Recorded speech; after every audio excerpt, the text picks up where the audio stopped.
Bueno, llegó nuestro invitado de hoy, Gustavo Marangoni, ¿cómo estás? Hola, buenas tardes. Bienvenido, ¿Qué tal? estamos Por la justo invitación. analizando espacio por espacio qué pasó en la semana, así que llegaste justo para Unión por la Patria. Si te interesa, antes de hacer como un análisis más general, podemos ver con vos lo que pasó esta semana, ¿te parece? Dale, cómo no. Y lo vamos comentando. ¿Arrancamos con el 19 o quieren que El lo de metamos? Radicales ya lo vimos, yo me lo perdí porque lo estaba abriendo.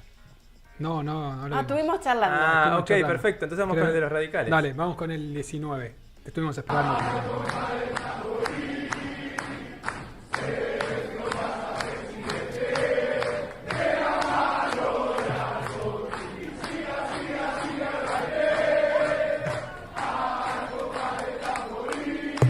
Massa estaba comiendo ahí. De Tauro, encima.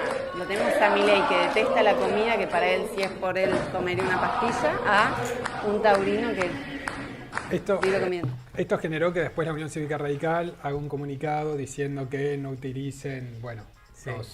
Los el símbolos nombre, los símbolos, partidarios. sí. A mí igual me da mucha gracia barra ternura esto de que los radicales cantan una canción de Goyeneche, ¿no? De los carnavales de, no sé, de los 70 para, o sea, su arenga es con Sigue el baile, ¿no? Me parece muy representativo de lo radical, de lo así, de lo viejo, de lo Podrían, algo de algún jingle de gelatina podría Claro. alguien que se solidarice y arme uno para los compañeros. Ahora, ahí. ¿Santoro es oficialmente radical?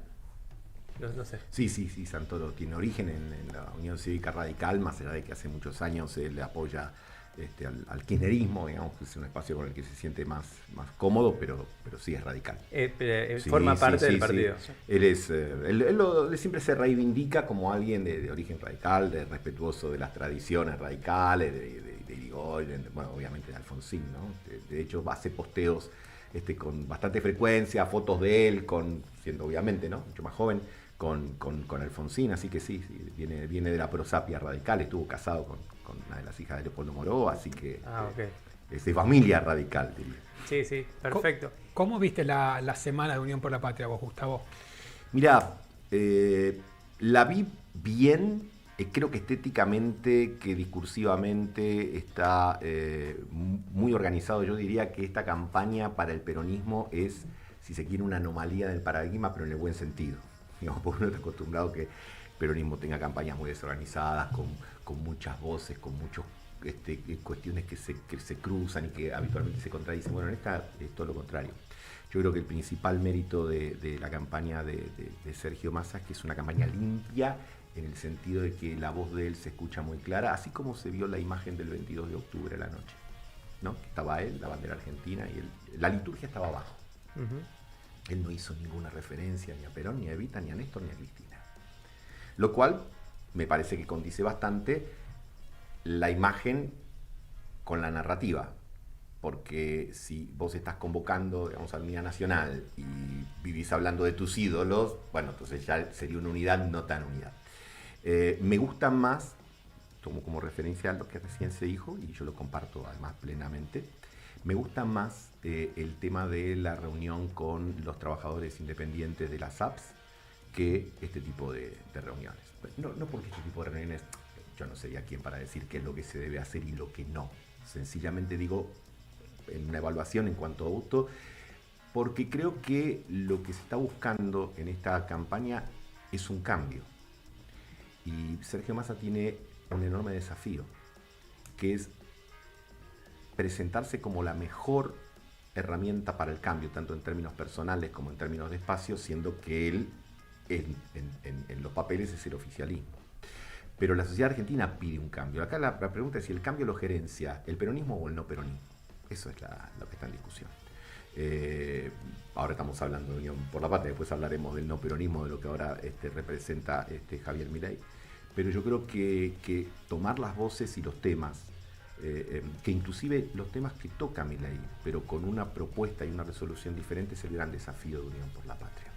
Yo creo que Javier Milei toca temas muy importantes. Particularmente creo que la resolución de esos temas no es precisamente la más adecuada, pero esta es una opinión de carácter personal.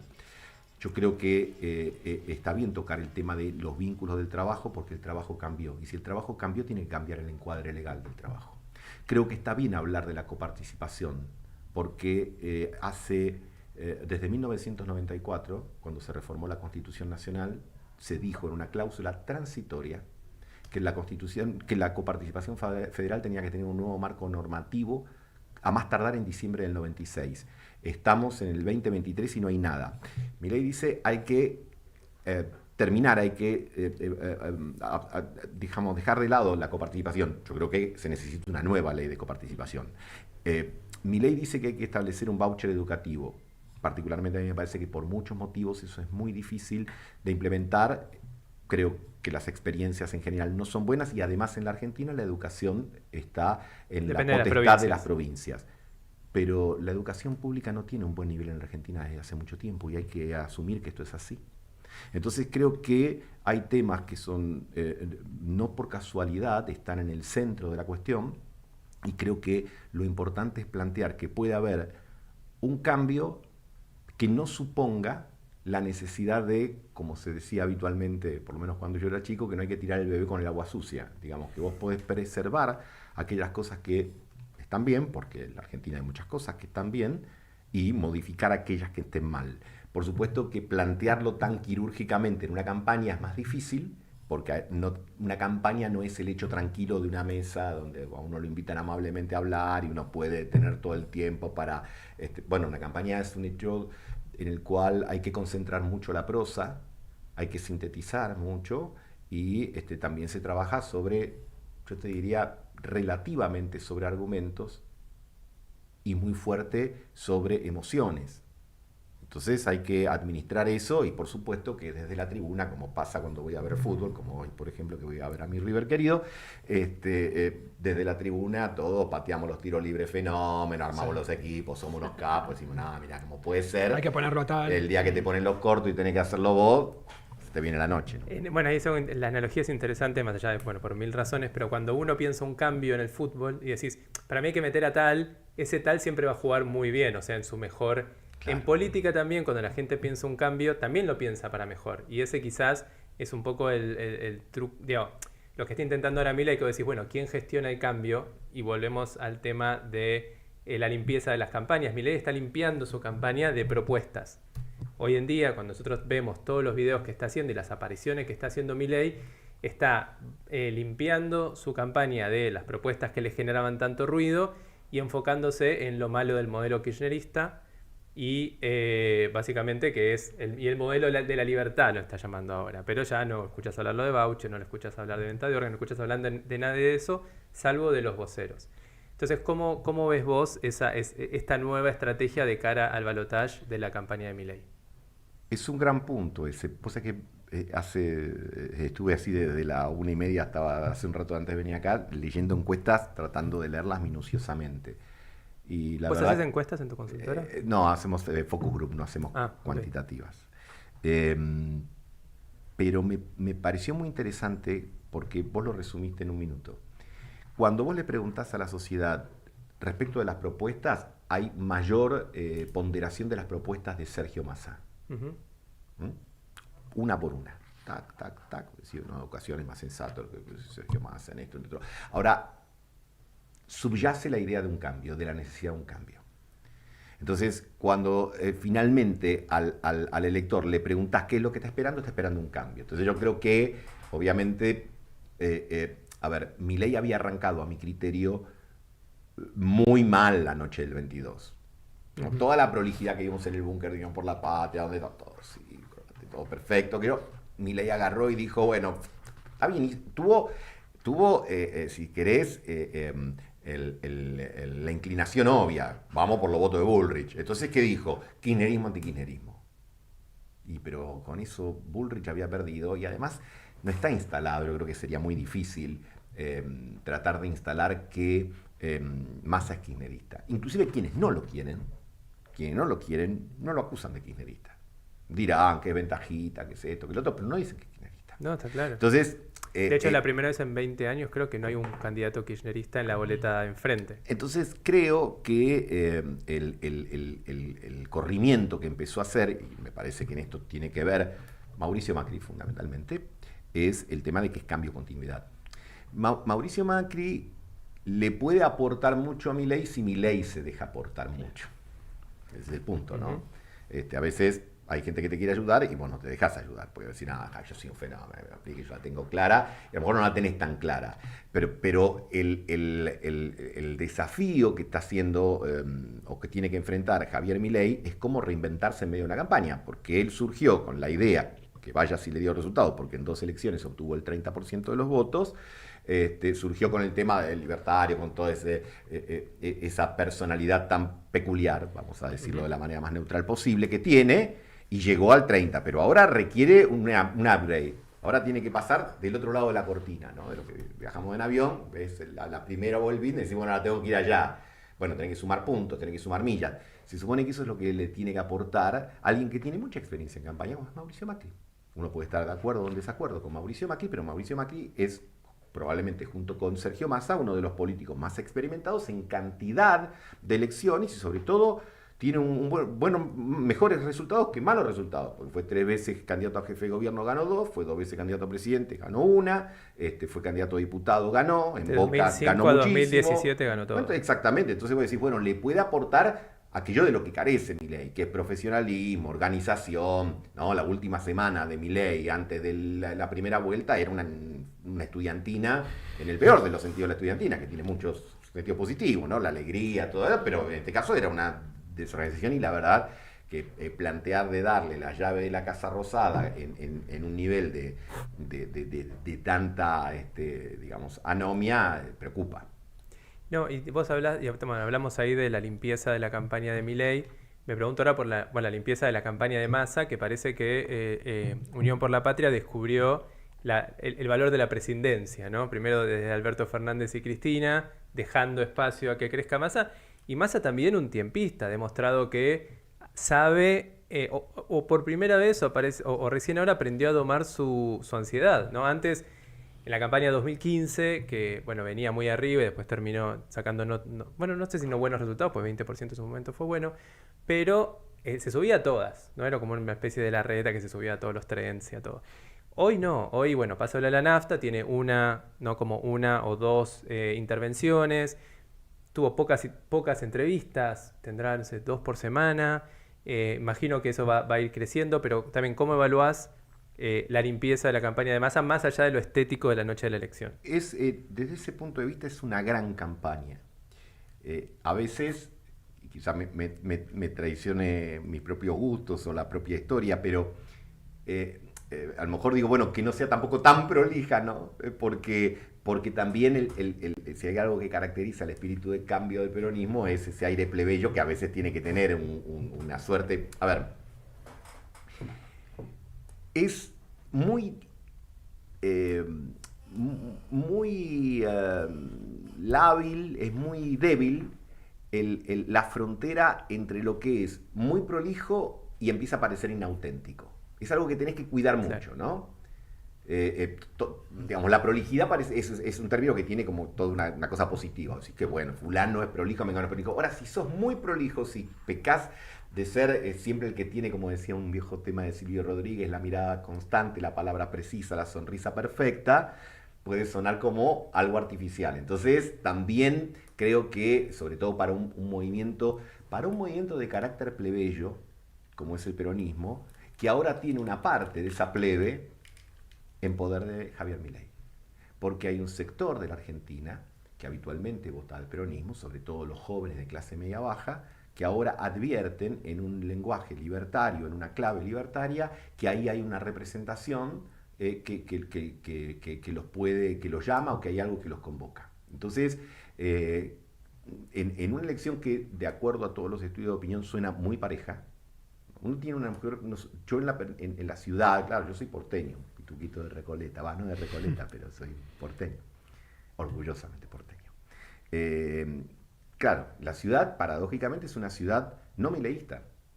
Milei nació acá y, sin embargo, la ciudad de Buenos Aires, los sectores de instrucción terciaria universitaria y de clases medias altas miran a Milei con desconfianza. Y se da la particularidad que a lo mejor en lugares lejanos dentro, por ejemplo, de la propia Salta.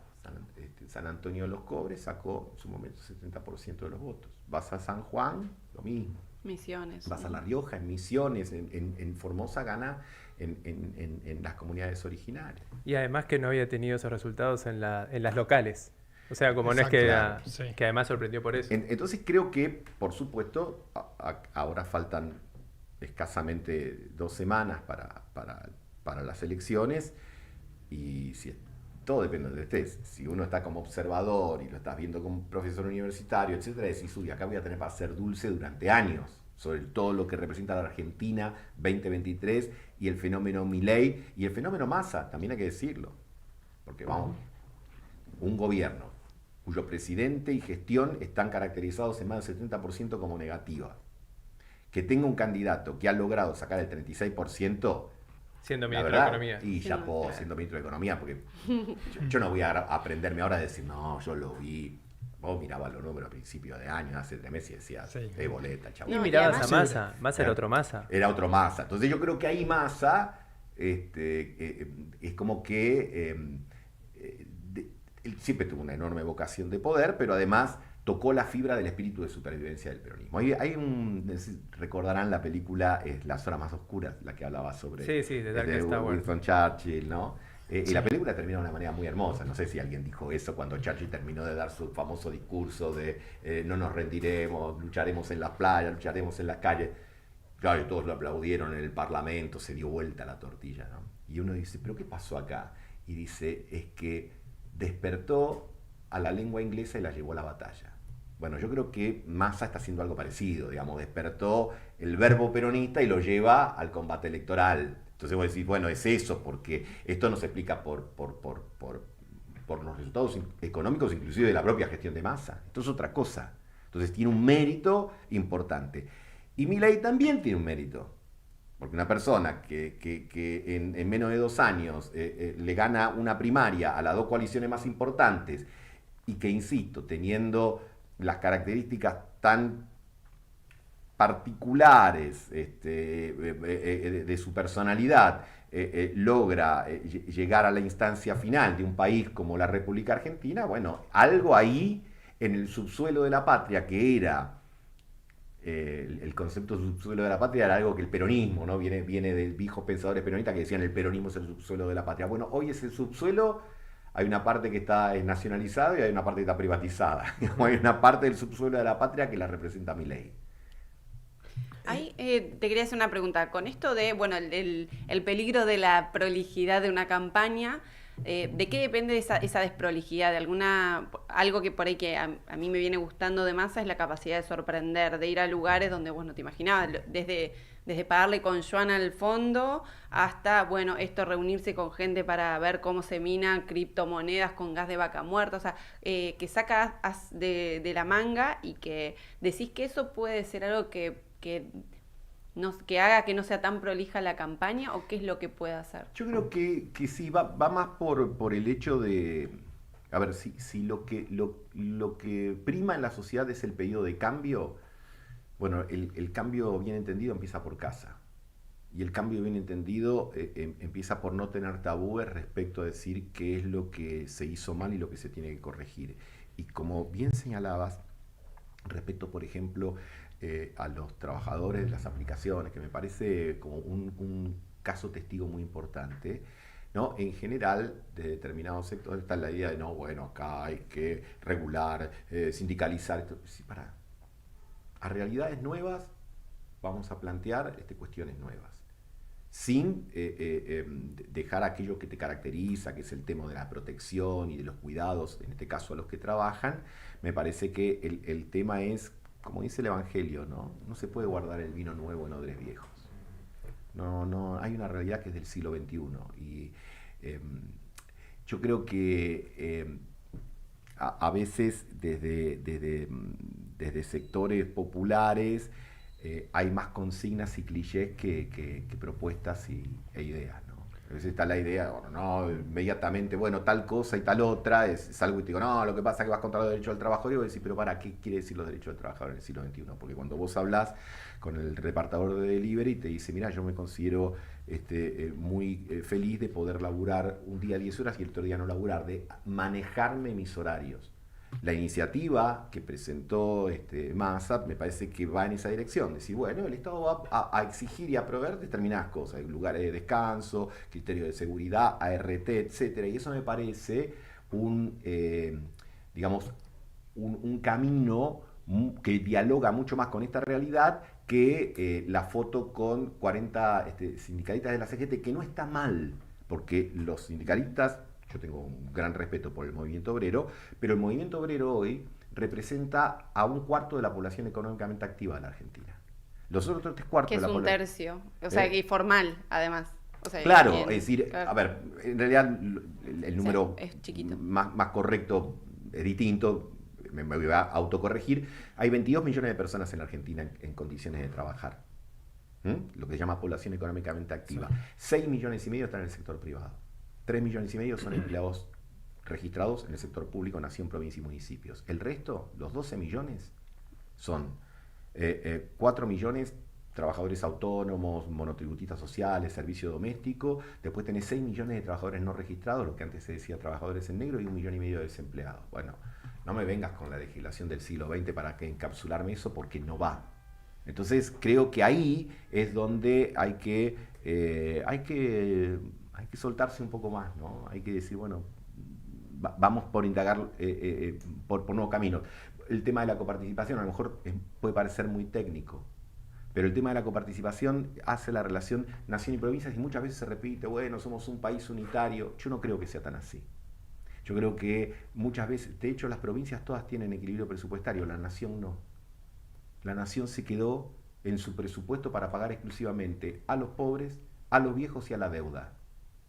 Es muy difícil después hacer obra pública y hacer todo lo que se demanda a la nación si no tenés recursos. Y las provincias en los últimos 10 años aumentaron 800.000 empleos sus dotaciones de personal en provincia y municipios. La verdad, me parece absolutamente desproporcionado y no condice con la realidad del sector privado y productivo de la Argentina, que no está en condiciones de poder tolerar un Estado que le devuelva muchas veces muy poco. Y yo creo que defendiendo el rol del Estado, que a mi criterio es indelegable, es formidable por todo lo que puede lograr, pero tiene que ser un Estado eficiente. Es decir, la idea que algunos tienen de que hay que defender al Estado así como está porque plantear algún tipo de crítica es hacer una concesión al adversario o, entre comillas, al enemigo, me parece una soncera, como diría Jaureche, mayúscula.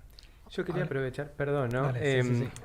Quería hacerte una pregunta a vos, perdón, No, unos por minutitos. Porque ¡Ay, qué nervios! Mariana es comunicadora, pero claramente proviene del peronismo / kirchnerismo, y ella tuvo que aceptar la candidatura de Massa en un momento, Sí. y yo lo pude ver en vivo gracias a ella, cómo el votante kirchnerista iba tragando esa situación Reacción en en vivo. vivo. Porque ella reaccionaba en vivo y le decía, chicas, por favor, díganme cómo ¿Por qué? ve como esto, pero en bien, como que tengo ganas de aceptarlo, pero no entiendo cómo. Entonces quería saber, desde ese punto de vista, cómo lo fuiste digiriendo, y dijiste que ahora estás muy motivada con Massa. Sí. ¿Qué sentís que te dio, o sea, del Massa que veías previo a ser candidato a este Massa? ¿Qué te pasó en el medio y qué te dio él que antes no lo veías en él y ahora decís, esto que hizo me pareció piola y me hace estar motivada? Lo que cuenta Johnny es que yo estaba en viaje y nosotros estábamos como, mis grupos de pertenencia estaban como muy, ¿qué va a pasar? ¿Quién va a ser el candidato? ¿Es Guado? Sí, después lo bajan, que esto, que lo otro. Leo Fórmula de Unidad. Yo, bueno, listo, ya tenemos Fórmula de Unidad y veo que Grabois también está, pero ¿cómo me dicen Fórmula de Unidad y también estaba Grabois? Bueno, y ahí estamos, yo dije, bueno, basta de peleas, estaba yo. Y mi proceso fue que se ganó mi confianza, básicamente porque dijo cosas que para mí hay que, como decía hace un rato, que eran tabú. Primero el tema de no construyó como un adversario descalificando, que eso me parece que está bueno. O sea, yo estoy muy cansada de la grieta, estoy muy cansada de la diferencia, de pelear, de todo. También esto de comentar de que quiero un Estado eficiente, de que fue por lugares donde sacó unas de la manga y que yo dije, bueno, porque para mí también era la embajada, era el que también quería bajar la edad de imputabilidad en su momento, era que criticaba el kirchnerismo. Y me miré todas las entrevistas que habidas y por haber de él, y creo que cuando iba contando los aprendizajes que él había tenido, eso dijo, mira, esto ya no puede pasar más de que uno vaya tan al choque con otra persona, porque está mal, porque que fue un poco lo que le pasó a Larreta y a Bullrich. O sea, hay cosas de las que tener retorno es muy costoso, y además no vale la pena, pero me parece que con eso de la unidad nacional, que yo por momento digo, bueno, y que hasta en las PASO yo dije, no lo voy a votar a hoy, lo voy a votar a Massa, tengo que confiar en esto, y si me caga, estuve así hasta... ¿Y hay algún momento puntual en el cual dijiste, acá ya está, ganó mi confianza? ¿Hay algún momento específico a lo largo de la campaña? Sí, cuando pagó con Joanes, cuando dio entrevistas diciendo que para él el territorio digital, que el peronismo no es solo territorio en la calle, sino que también hay una batalla. Me parece como que es alguien que es moderno, que está actualizado, que quiere un Estado eficiente, que quiere cortar con algunas cosas que para mí las dejamos pasar como movimiento de... Hay cosas que sí hay que cuestionarlas, y no por eso le estamos haciendo concesiones al esto que vos tengas que hacer 38 trámites, de que estés pagando el impuesto municipal, provincial, nacional, que estés pagando ganancias siendo trabajadores, que, bueno, no. ¿Y te parece que Massa va, o sea, te representa? ¿De golpe te diste cuenta que te representaba? Sí. ¿Y vos, Gustavo, cómo viste esa evolución del Massa precandidato al Massa hoy peleando segunda vuelta, muy bien posicionado, y me parece con el volumen que tiene que tener para estar compitiendo en esta altura? Yo tengo la percepción, sí, que Massa desde el momento que asumió el Ministerio de Economía quería ser candidato a presidente, ¿no? A ver, uno siempre tiene respeto por aquel que cuando el partido va 3-0 abajo pide la pelota, quiere la cinta de capitán, porque vos decís, este tipo está loco, o bueno, puede llevar las cosas adelante. La política es poder, ¿no? Quizás a veces hay visiones muy descafeinadas de la política. Visiones donde la política no... Algunos te dicen, no, pero tiene mucha ambición de poder. ¿Y qué crees que tenga un tipo de la política ambición de poder? Si no tiene ambición de poder, listo, que se vaya a otra cosa, que se vaya al Rotary Club, o qué sé yo. No haga política, digamos. El tipo que quiere política... a ver, solamente el poder puede. No es que esté muy profundo y a la tarde, digo, pero es así, el poder puede. Si no tenés poder, no podés. Entonces, Massa tiene mucha vocación y tiene mucha voluntad de poder. Eso es bueno a mi criterio. Tiene, me parece a mí, más diálogo con sectores del trabajo y también con la política internacional. Y esto es algo que muchas veces carece no solo el peronismo, sino la política. No podés gobernar ningún país, pero sobre todo un país como la Argentina, si no tenés un mapeo del mundo, si no ves al mundo. Es decir, la política se piensa primero en términos internacionales y después en términos nacionales. Perón decía, la política es la política internacional. Lógico, Perón puro, porque vos decís, bueno, el mundo, nosotros no estamos en el lugar donde acá en esta mesa decimos, vamos a poner el peso argentino en deuda y vamos a colocar deuda argentina a China. No pasa, es al revés. Nosotros tenemos que elegir el lugar en el que queremos estar de acuerdo a la pugna de intereses, por ejemplo en el caso entre Estados Unidos, China, tanto política como económica, y ver de qué manera podemos en esa situación tratar de sacar los mejores réditos para nuestro país. Entonces, y sobre todas las cosas, y yo no lo he mencionado hasta aquí, me parece importante hacerlo, me parece que hay una demanda fundamental para la etapa que viene. Argentina, tenemos que terminar con la inflación. Tenemos que terminar con la inflación. Los conservadores, digo, los que eran en su momento caracterizados como neoconservadores, Margaret Thatcher, Ronald Reagan, decían algo muy parecido a lo que dice Milei hoy. El gobierno no es la solución, el gobierno es el problema. Yo creo que en la Argentina el gobierno es el problema y el gobierno es la solución. Porque no es que la inflación se va a resolver mágicamente si el gobierno se retira y no interviene en absoluto. Ahora, que la calidad de las regulaciones y las intervenciones del gobierno, no del anterior y del trasanterior, fueron muy deficientes, es algo que hay que asumir. Que la política del Banco Central de la República Argentina de estos años permitió que el superávit más extraordinario que tuvo la Argentina, más de 45.000 millones de dólares, se le fuese como arena entre las manos, es un dato de la realidad. Y que la dolarización de Milei tiene un 37-38% de apoyo en la opinión pública porque evidentemente hay un uso y un abuso de la emisión sin respaldo. ¿Será una discusión para la Facultad de Ciencias Económicas de la UBA si la emisión es el único motivo de inflación o no? Obviamente, creo que no.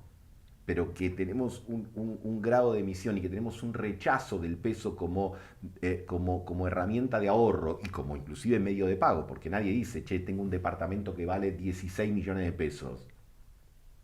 Claro. Sí, tengo un departamento que vale tantos dólares, sí, y tengo un auto que vale tantos dólares. Entonces tenemos un rechazo a nuestra moneda que es tan fuerte. Claro, ¿cómo nos va a pegar o cómo nos va a impactar un tipo que dice vamos a romper el Banco Central y vamos a dolarizar? Aclaro, no estoy de acuerdo con ninguna de esas dos propuestas. Con ninguna, tendría 1000 motivos, pero también, te digo una cosa, si vos querés defender el Banco Central, tenés que defender una administración profesional, seria y sensata del Banco Central. Y si vos querés defender la moneda de la Argentina, tenés que tener una política monetaria consistente, un plan económico consistente y no ser una suerte de improvisación permanente. ¿Y crees viable en esto que planteaba Massa de que lo maneje la oposición o alguien de la oposición, el Banco Central? Yo creo que el Banco Central tiene que... Yo nunca creí que la disputa sea entre un Banco Central independiente o un Banco Central digamos, heterónomo, ¿no? De decir, dependiente del poder político. El Banco Central tiene que ser coordinado con el poder político, porque no, tampoco me parece que vivimos en una nación donde el Banco Central te dice, no, mira, yo tengo este objetivo y no me importa lo que vos te fijes como política. Ahora, lo que tiene que tener son profesionales idóneos. Está bien, a ver, si hay representante de la oposición, pero es gente sensata, sí. Ahora sí, esto va a ser un toma y daca de decir, che, mira, mandame y te mandan 2 runfla que fueron, viste, tuvieron, no sé, dejaron de ser diputados senadores y no entienden un pomo de política monetaria y los mandan porque decís, hice un arreglo ahí. Bueno, así no. Ahora, si vos me decís, me vas a mandar los mejores especialistas que tengas la oposición, y por supuesto el oficialismo, y lo vas a poner de director, porque yo te puedo asegurar, a mí me tocó estar 8 años en un banco público, y te puedo asegurar que a veces te encontrabas con gente que no tenían la más remota idea de lo que es la política monetaria, lo que es lo que es el sistema bancario, lo que son las garantías. Entonces vos decís... Ser serios no es algo que sobre todo el campo popular le tenga que dejar como un predominio o un patrimonio a los sectores que se consideran que son serios y con su seriedad también contribuyeron a fundir la Argentina.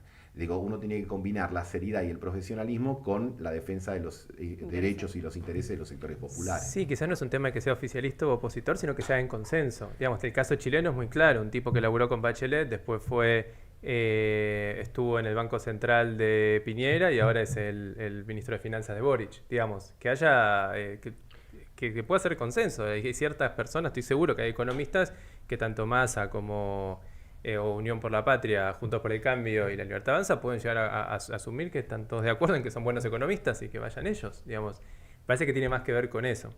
Sí, el viejo dicho creo que era de Show Online, no importa si el gato es blanco o negro, lo que importa es que caza ratones, ¿no? Bueno, acá se trata de lo mismo, ya sea en el Banco Central, sea en el Ministerio de Economía, en la política de desarrollo social, en el Ministerio de Trabajo, en el campo de las relaciones internacionales, ¿no? A veces también la antipolítica establece cosas muy pavotas a mi criterio, ¿no? La idea de que alguien, así como, digamos, alguien es malo por el hecho de pertenecer a la política y es bueno si no tiene experiencia. Hoy, en la Argentina, habrá motivos para explicarlo, pero digamos, la experiencia es prontuario. Claro. Está bien, uno entiende, las cosas no están bien, entonces la experiencia preguntaria, pero guarda con eso, porque entonces cualquier persona que no entiende nada de nadie, hemos visto algunas declaraciones en materia de política internacional, en materia de política de salud, en materia de política nacional, que vos decís, no, vean, no. No, pero yo no sé de esto, pero opino. Bueno, está bien, si vamos también a dejar las cuestiones del país en manos de gente que porque plantea que su único mérito es no pertenecer a la política o no haber pertenecido nunca para convertirse en autoridad por eso, me parece, digamos, que estamos cambiando un problema por un problema mayor. Me gustaría preguntarte, porque hablamos de Massa, hablamos de Milei, me gustaría preguntarte por Juntos por el Cambio. ¿Cómo ves el futuro de Juntos por el Cambio o si ves futuro? Fue lindo, me caudó, dirían, ¿no? A mí me da la impresión que lo que vemos de Juntos por el Cambio es algo que en realidad venía decantando de hace mucho tiempo. ¿Viste? Todos tenemos pareja que un día viene y te dicen, che, ¿te enteraste que fulanita sale más con fulanito? Sí, menos mal, ya blanquearon que y vas a la casa a comer y la pasabas re mal, ¿viste? Porque los tipos te invitaban y vos estabas ahí, estaban discutiendo y vos decías, Dios mío, ¿para qué vine acá, no? Entonces, no es Milei. A ver, esto era... Cuando Macri sacó su segundo libro ¿Para qué? Bueno, planteó una cuestión importante, conceptual. Él dice, para mí, el para qué más importante que el cómo, que era la posición absolutamente inversa a la que tenía Horacio Rodríguez Larreta, donde te decía, no, el 70% el cómo es más importante que el para qué, porque acá hay que consensuar.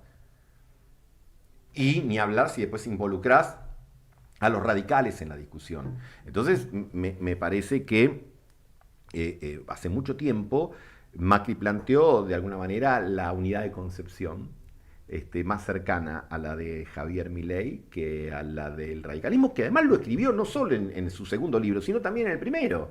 Cuando Macri dice cuáles son los elementos, por supuesto que en Argentina las autocríticas siempre son como esa tía mía que dice, ¿sabes cuál es mi defecto? ¿No? Yo soy muy tolerante. Claro. Yo soy demasiado buena, ¿viste? Y voy a decir, eso no son defectos, tía, decía un defecto serio. Claro, o sea, tener un defecto, decir, sí, mirá, la verdad que soy canuto, ¿viste? No sé, soy agarrado, qué sé yo. Bueno, Macri lo mismo, pero decía, en el fondo no importa, lo que decía es, acá, mi problema fue dejar la política en manos de Rogelio Frigerio, Emilio Monzó, mi problema son los radicales, mi problema son los sindicatos, mi problema fue haber confiado en Massa. Uno puede estar de acuerdo o en desacuerdo, guarda, Macri es auténtico. Es un producto auténtico. Entonces uno dice, bueno, y además, bueno, vaya, ¿no? Quizás sea también medio un killer, y si lo fuese, bastante efectivo como killer, ¿no? Sí. O sea, si lo que dicen de él es cierto, que va eligiendo los muñecos y los va volteando de a uno, bueno, es que hay que respetar, ¿no? Porque es una suerte así de muy calabrés. Claro, bueno, ¿no? Claro, es algo de eso. Algo de eso hay, ¿no? Algo de eso hay. Yo tengo dos preguntas para... Bueno, vamos a cerrar un poquito. Sí. Tenemos unos minutos, cada uno puede preguntar algo. Yo tengo dos, así que me abono más tiempo. Primero vos hablaste de que esta es una elección de cambio. Y me gustaría preguntarte de cambio respecto a qué. O sea, ¿cómo crees que está... cómo es la simbología en la gente del gobierno de Alberto Fernández? O sea... Porque es un gobierno ausente, muy lavado, medio con poca consistencia. ¿Qué crees que está en la gente del gobierno de Alberto Fernández que quiere cambio sobre eso? Y la segunda es cómo ves el balotaje. Vieron que ahora salió una serie de Luis Brandoni que se llama Nada. Sí. Bueno, si vos sacás a Brandoni y lo pones a Alberto Fernández, estaría muy bien, digamos, ¿no? Nada. Alberto es una nota a pie de página en muchos sentidos.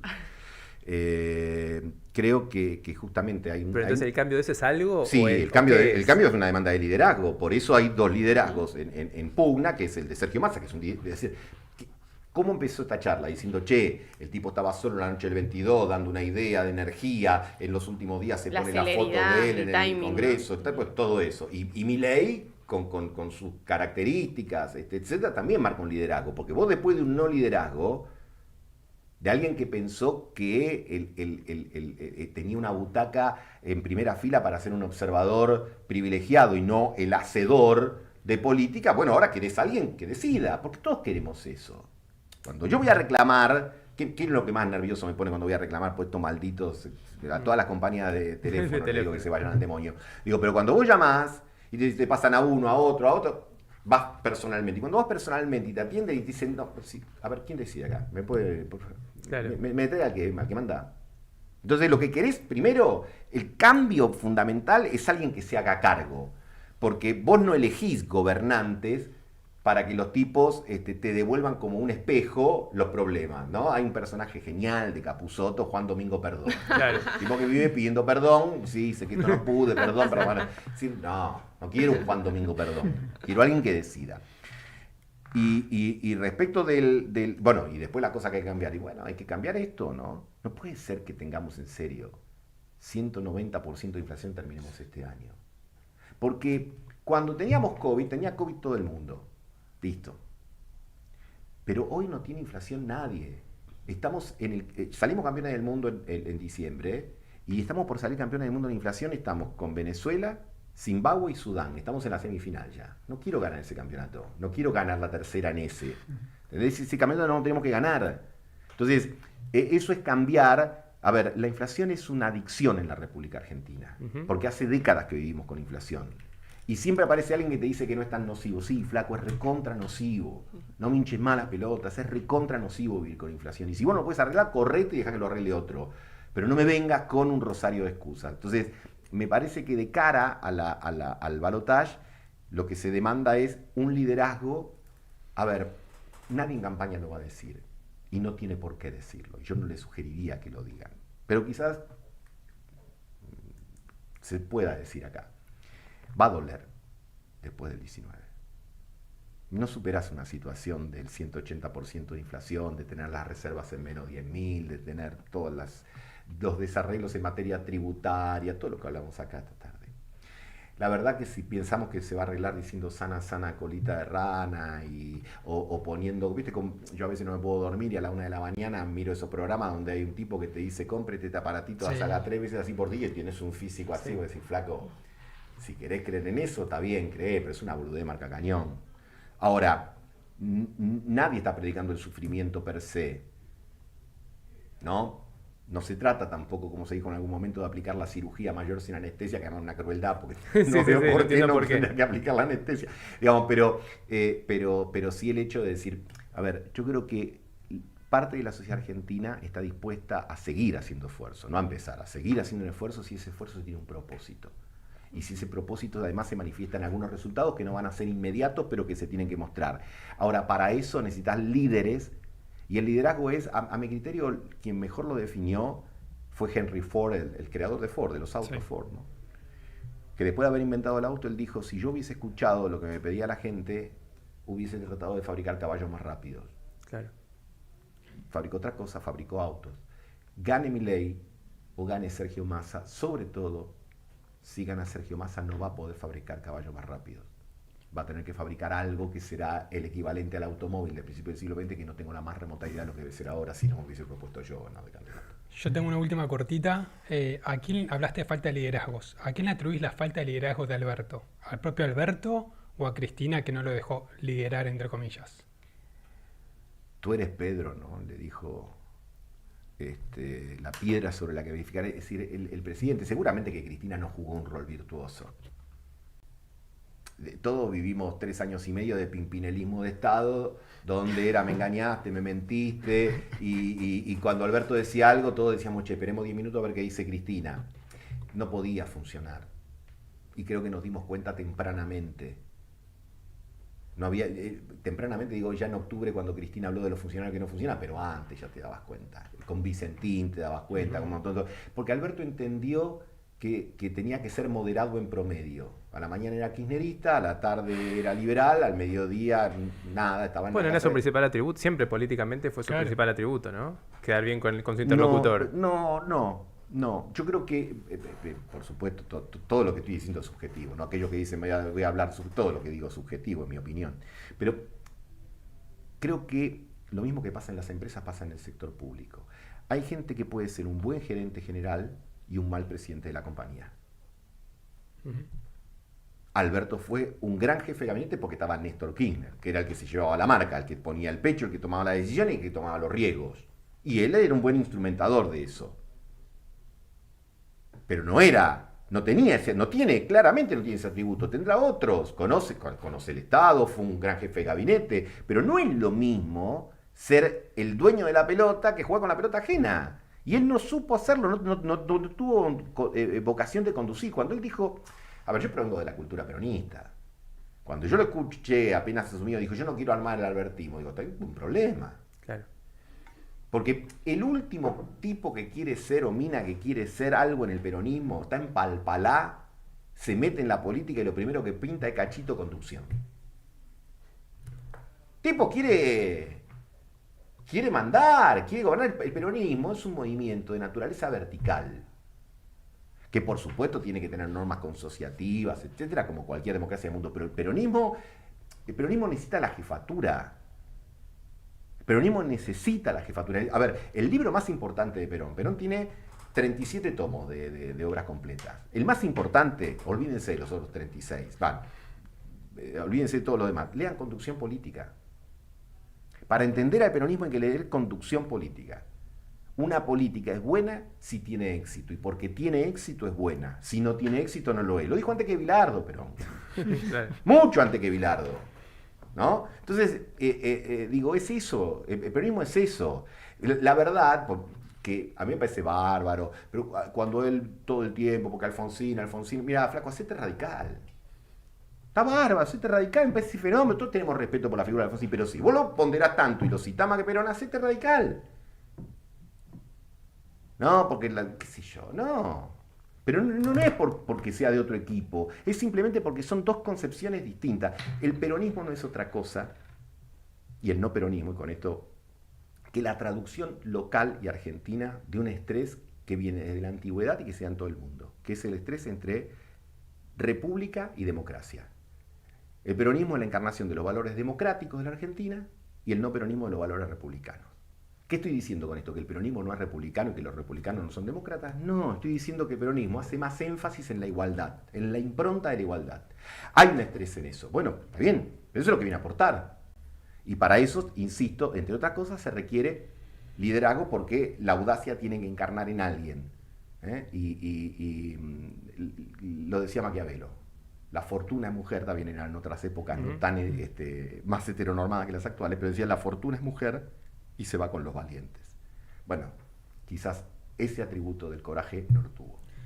Bueno, tan interesante que nos pasamos 12 minutos, sí. pero con mucho gusto. Muchas gracias, Gustavo. Muchas gracias. Espectacular. Gracias, Mariana. Gracias a Tenemos ustedes. el peronómetro por las nubes. Sí. Estoy feliz con la Sí. cantidad de veces que se mencionó. Mi madre estuvo tuiteando, estuvo comentando, después la miro, seguro Estoy está. muy contento con Seguro el está. nivel de peronismo de este programa. Que ¿Lo en general peronizamos? estamos acá, tenemos sobre representación de partidos libertarios y la neoderecha de centro-derecha. Digamos. Gracias, Gustavo.